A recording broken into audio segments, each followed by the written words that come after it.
Hi, it's Amelia. And today I'm going to be reading a very special story to the Audubon Nature Preschool. I'll give you a clue. You might have guessed it. It is that story about our friend Chester the raccoon, the Kissing Hand. So this story is called The Kissing Hand, written by Audrey Penn.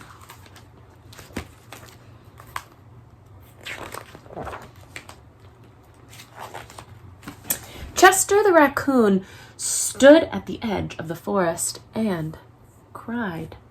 "I don't want to go to school," he told his mother. "I want to stay at home with you, and I want to play with my friends and play with my toys and read my books and swing on my swing. Please, may I stay at home with you?" Mrs. Raccoon took Chester by the hand and nuzzled his ear. "Sometimes we have to do things we don't want to do," she told him gently, "even if they seem strange and big and scary at first. But you will love school once you start," she said.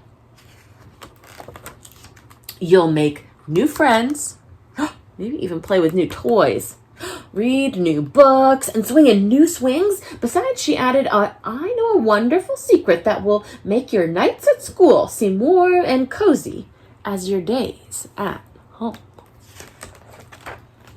Chester wiped away his tears and looked interested. "A secret?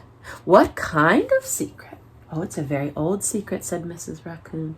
"I learned it from my mother, who learned it from hers, and it is called the Kissing Hand."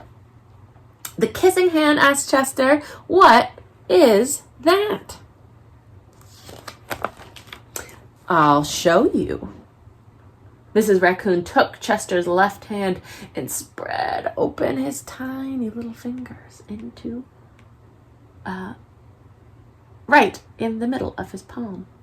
Leaning forward, she planted a kiss. Chester felt his mother's kiss rush from his hand, up his arm, and into his heart. Even his silky black mask tingled with the special warmth. Mrs. Raccoon smiled.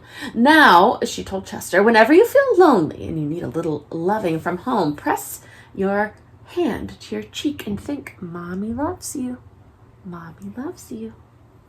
And that very kiss will jump to your face and fill you with toasty, warm thoughts."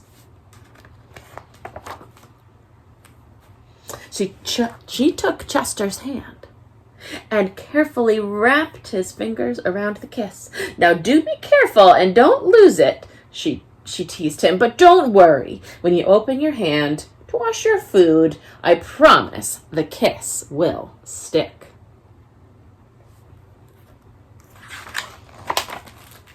Chester loved his kissing hand. Now he knew his mother's love could go with him wherever he wanted, even to school. That night, Chester stood in front of his school and looked thoughtfully. Suddenly, he turned to his mother and grinned. "Give me your hand," he told her.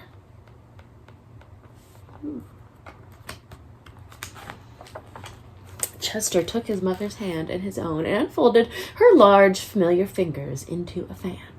Next, he leaned forward and kissed the center of her hand. "And now you have a kissing hand, too," he told her. And with a gentle goodbye and an "I love you," Chester turned and danced away.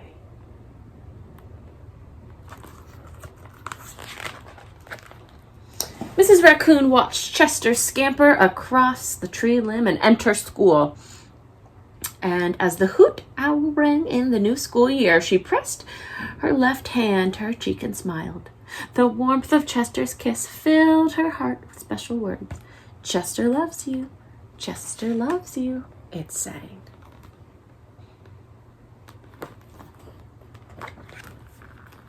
And there are all those animals at that nocturnal animal school. We end.